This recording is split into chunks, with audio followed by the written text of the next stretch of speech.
And now I've let go. Don't let go. Da, da, da, da, da, da. Okay. Hi YouTube folks. Welcome to the second part of me making a woven jacket. I hope you enjoyed the first part. I had to cut this whole video in several bits because it's a very long process, and even with fast forwarding some parts and cutting some of me ranting about various things, it was still a very long video. It was still nearly an hour. So I hope you enjoyed the second part. I am now going to show you the cranking process and how I thread the loom to get everything ready to actually start the weaving process. So I hope you enjoy this bit too, and I'll see you at the end. So I'm just making knots there just to keep them together. That's all I'm doing. I'm going to take my ring away and off, and then the middle one.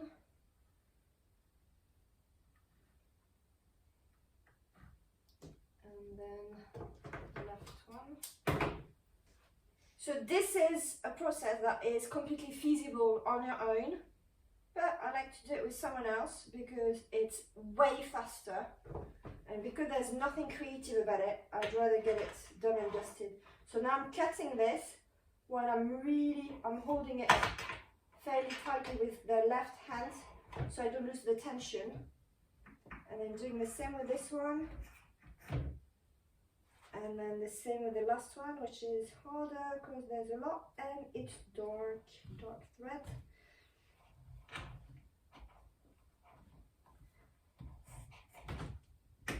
Okay, now I'm just going to even the tension a bit. So you can't lift it too much, otherwise the heddle will go flying. And okay, I forgot also to say that the heddle should be in neutral position for this whole process. I will show you the different positions later. Okay, now you can crank up. So I'm not doing anything, I'm not forcing on it. I'm just merely holding the tension. That's all I'm doing. So basically every turn, every full lap of the back beam, you had one of those little cardboard that I've shown you. And then keep going. Okay, this way. So I'm just holding it as straight as I can. It's not really a massive issue, but it's better to just keep it. There's different techniques. There's one that's called yank and crank that you can do on your own. I've tried it, but it takes ages, and I couldn't manage to keep the tension the way I wanted it to be. So yeah, you could basically attach this to like a kettlebell, and you would just walk there. Maybe not a 10-kilo ones, but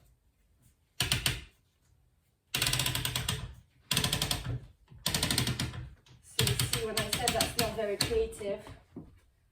That's what I mean. Then it gets fun again. Although I like this bit because you start seeing the yarns getting pulled together, so you start having a good idea of what it's going to look like, the warp's going to look like.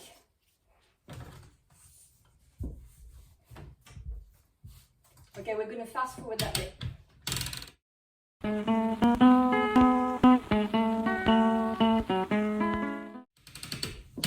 Okay, so now we're getting to the end of the warp, so we're going to keep going until we reach this bit, basically. So you can keep going.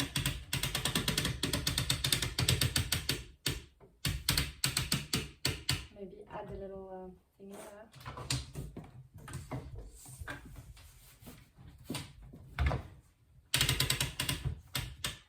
Keep going, keep going. A little bit more. So I like for the, basically where I knotted them about to be just above the front beam. Maybe a tiny bit more if you can, just a few more centimeters, a bit more. Okay, that's it. Okay, cool, thanks. So we're there. So everything has been threaded in the, well, not threaded yet, but it's been in the slot. So I've done the first bit of the warping. So now my second step, or 6 million steps rather, feels like it, is to put everything into the holes. So I did mention earlier about positions on the heddle. So which side do you see here? So here you have the neutral position, which is in the middle there where my thumb is moving, and then the top position and the bottom position. So the top and the bottom, you use them for weaving when you're actually moving the heddle up and down on this loom. And the neutral is for pretty much everything else. So when you're warping, you put it in neutral. And also if you're having a little break and you're not weaving, you want it in neutral too. And when you're doing the hem stitch at the beginning, at the end of the project, you're also doing this. So now, basically, in every single slot, as I said, I have 2 threads like this. I'll show you, there's 2 threads in every slot. And my plan is that one of those threads will stay in the slot, and then I'll put it up there, and the other one I will take my hook that I had earlier. So there's a big side that I used at first, and I'm going to use the tiny little side there, like a little crochet. It's a super slim hook, you see, to put it in the holes. So now I'm going to do this from the left to the right, although it doesn't matter. And what I'm going to do, because I didn't double thread the left one, so I'm going to double thread it now. It doesn't really matter anyway, but just to, because I said you should do it, so I'm going to do it. Which means for the beginning and the end, I have 2 threads in the hole and 2 threads in the slot. So hole, up, and slot down. Okay, I'm with you. Oh, I'm with me. I'm with myself. It feels like a very weird thing to be talking to this all the time, to myself. So yeah, so this bit is not really creative neither, but you just need to be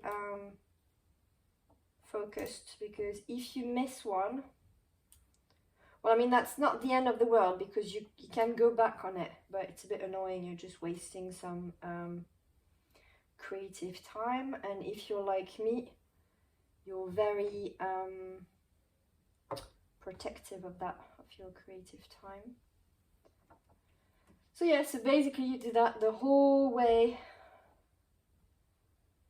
So every time I take 2, and then I don't know whether there's a rule for this, which one goes up, which one goes down, but when I take them in my hands, it just makes sense which one should go in the hole. Usually I take the left one, because the hole is on the left of the slot in my case, because I had to move things a bit to get doubled. So you could, because I did it for this one, for the beginning one and the first and the last ones, you can double warp your loom. That is a thing. So you can use the same heddle or a heddle with bigger holes and slots, and you can double warp, and that is something that you use in different kind of weaving. That maybe we'll go through that later. I have tried once to do that, and I made a massive mess.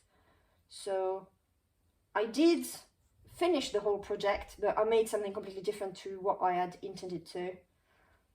I'm not big on techniques. I like to, as I said, to be creative. I think that's what really, if I'm too anal about stuff, then I'm not taking any pleasure or joy in making. And life's way too short for that. So now we're in grey territory.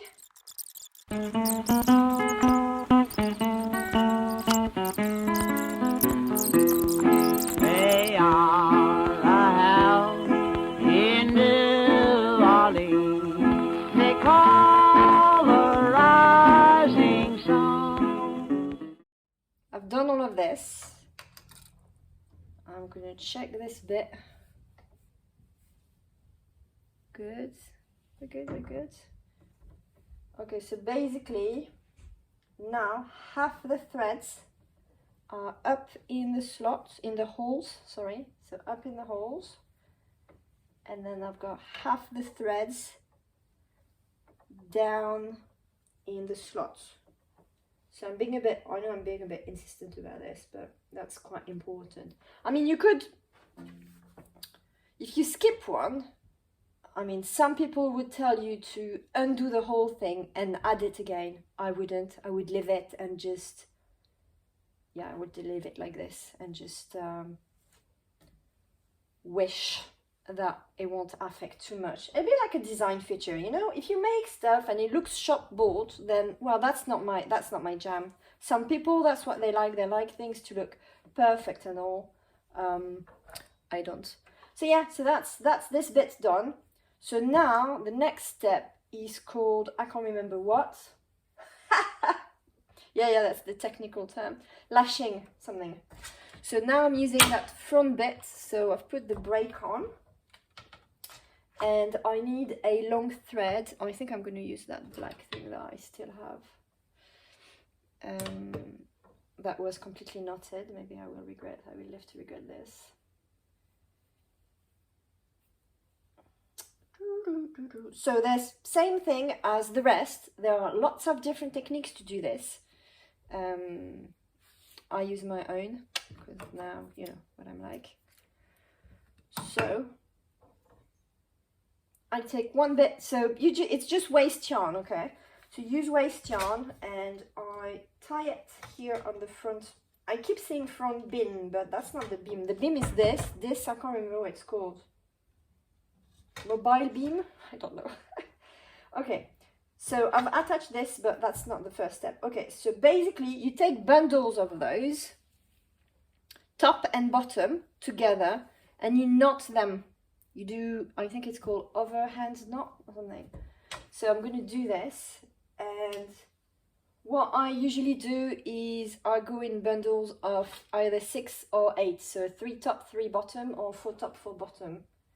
And the beginning and the end, because they're double, I count them as single. So I make a knot here. So I'm doing 8 today, because why not? Oh ho ho, now I've spotted a mistake. Oh well, whatevs. So yeah, I've got 2 in that slot there. That's fine, it's okay. But there's nowhere missing, but I've got a double somewhere for some weird reason. So I'm making knots, and I'm making them not too tight, and I'm trying to make them at the same distance every time. Embrace your mistakes, people, embrace your mistakes. 4. So that's it. So I might fast forward this bit too, because that's boring. 4 and 4. As I said in another video, none of my projects ever go to plan. There's always mistakes in it. And actually it's really interesting, because I heard that there is, I think in quilting mostly, but in the, I don't want to say something stupid, but I think it's the Amish people in North America who say that only God is perfect, and then you should make at least one mistake on purpose in your whatever you make, your craft and your quilts and stuff. So see, I knew that all along. So yeah, keep going. The colors don't matter. It's just so, because as you remember, when we warped, we created some tension.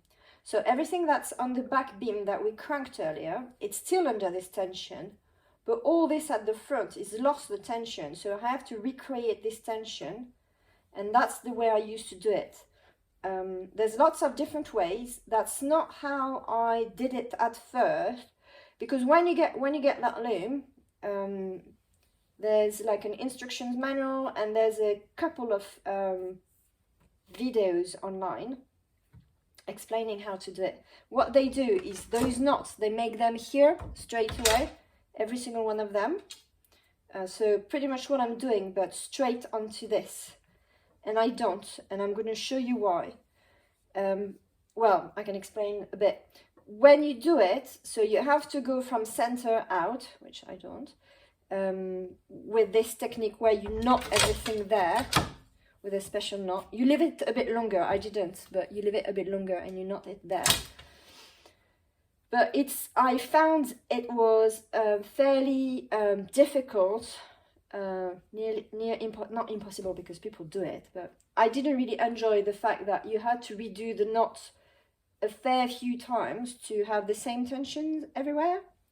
So, and then someone on a group I belong to, on a weaving group I belong to, mentioned that they were using this other technique that I'm going to show you. So this one's got way more than 8, it's got 10 I think, but it doesn't matter. Okay, so what I do, so all those, they're knotted now in little bundles. I don't know if you can see the knots there, but there's knots everywhere there at the top. And I've attached this bit of waist yarn. Well, I've decided it's waist, it's not really waist, but it's okay. And then so I'm just going to do this just for the sake of not creating knots. Okay, and what I'm going to do is, so the brake is on. There. And then I'm going to go, so I'm creating a shed there. So the shed, that's the space between the top and the bottom, yeah, there. So whatever is in the holes and whatever is in the slots. And then my yarn, my waist yarn, I pass it from left to right there. And then I pull on it, and then I go under this and go back up again. And I'm just going to do this for every single one of them, which means that I am manually controlling the tension of everything. That's why it's better to have the knots on the bundles at a fairly similar distance. And now I've let go. Don't let go. Da, da, da, da, da, da. Okay, so there, and then I keep going like this. And then again, and then over and under, and then there from left to right.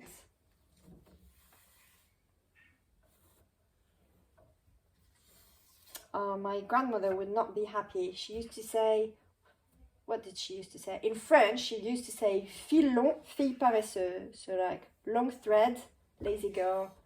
Because when you're sewing, you don't like making the knots at the end of your sewing thread. So you cut a very long thread.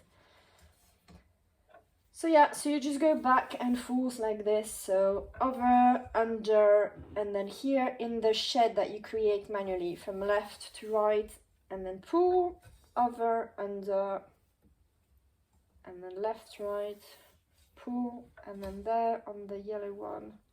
As I said, that's not a tutorial, okay? I'm just showing you how I do my thing, but I'm not telling you how to do it, what you should do and not do. Just you do you, mate. That's just what I like to do. Have I got everything? Yep. Yeah, and the little mistake there, it's really not a problem, the double thread there. The double thread, I'm not bothered. Like missing threads, that would be a bit more visible, but I think double thread is just going to be... Oh, what do you know? I think I've got exactly the right length. Well, exactly, maybe not. A bit changing, but should work. And then I knot it there. Well, I attempt to knot it. God, that never arrived before. Never happened, sorry, before. Okay, so then, bim, bam, bim, bam, bam. We've got nice tension here. So that's good. Then the next step, what is the next step? Now I'm going to move this forward to me. So that's loud, sorry. So I undo the brake here and I hold it firmly, otherwise it will all just go towards me. And then I pull on this.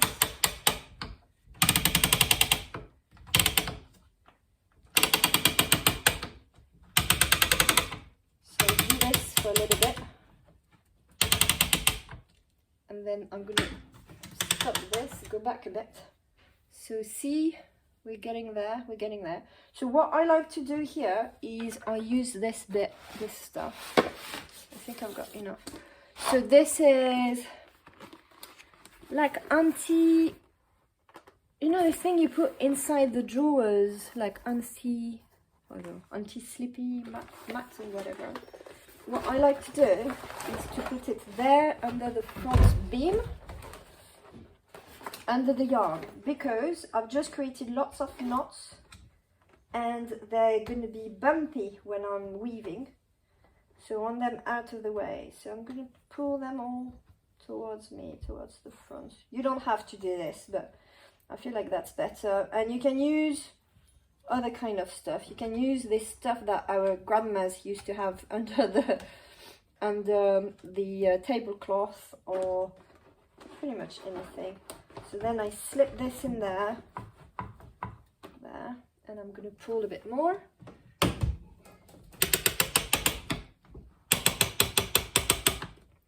Okay, so that's good. Then, so people at this stage, what they do, normal people, technical people who follow the rules, they put some waste yarn to get it started. What I do is that I move my threads a little bit by hand. I spread them out. Okay, let's do so for now, so look, so here everything is in the holes and slots.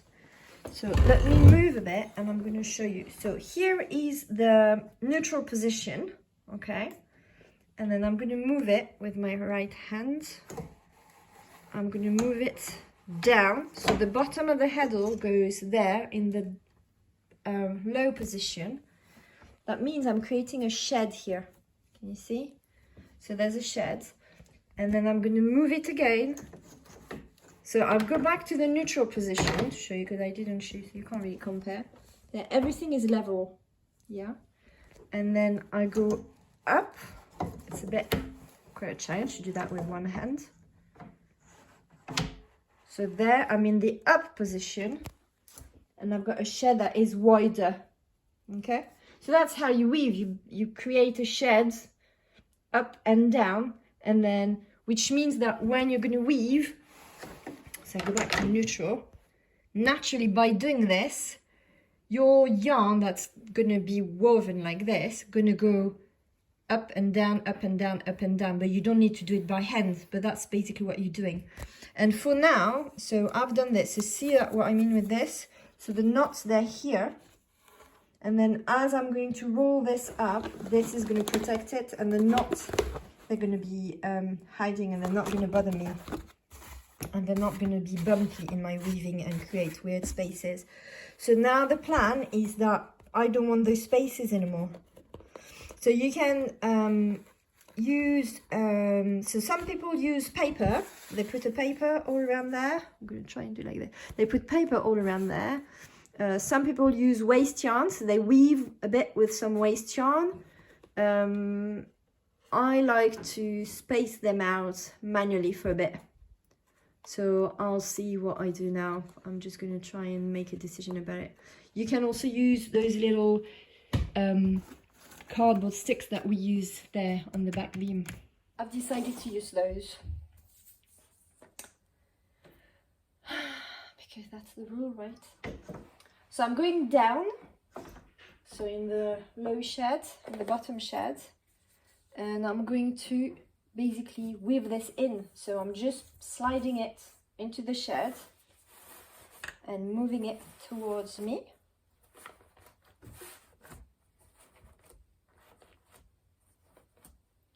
And then I'm gonna go on the top, in the top shed. So it is normal that I have a fairly big-ish space in between those because of the heddle I chose.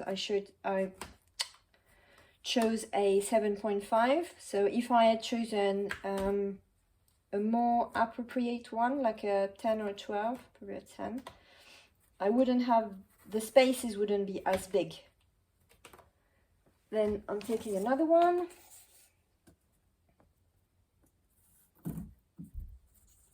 In the shed, in the top shed now. Putting it there. And as I do that, my yarns are getting closer. So now I'm going in the middle shed and I'm going to spread them out because that's what I do. It's definitely not what other people do, but I've never ever had issues with doing this. But I'm sure the weaving police will be there to tell me how wrong that is. So yes, I'm just spacing them out. Then I will take the camera in hand again to show you where we're at. And then you'll be glad to know that this is the last step before actually weaving, before getting on doing the creative bit, which will probably be another video because this one's going to last ages already. So I'm going to film the weaving in a bit. So this will be in 2 parts, people.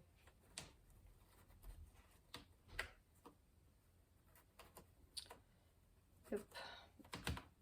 And then the weaving, I'm not sure I'm going to film the whole process because, well, maybe, I don't know.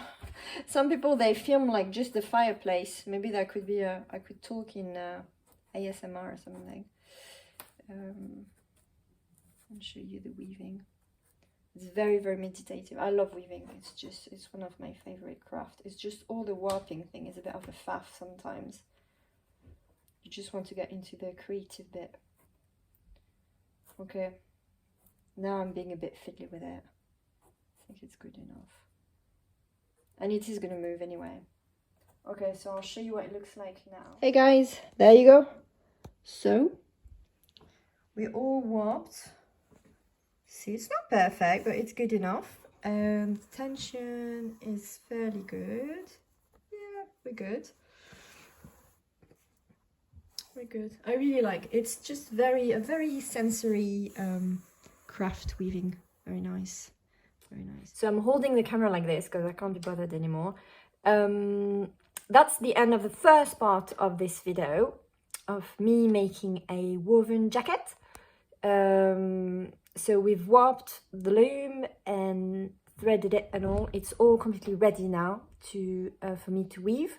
So I will film the next bit where I'm weaving. And I'll show you that hopefully next week. I hope you enjoyed that video.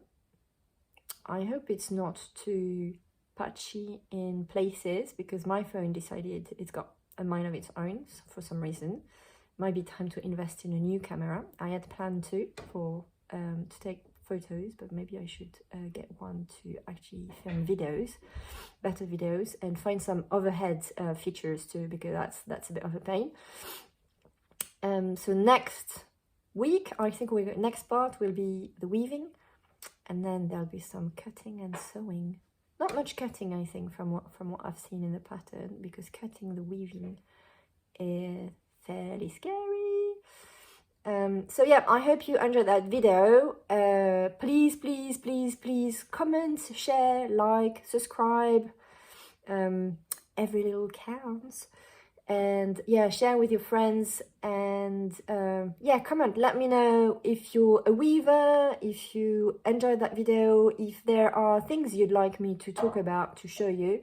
That would be nice too. I've got some ideas lined up already once I've got the right gear to film it.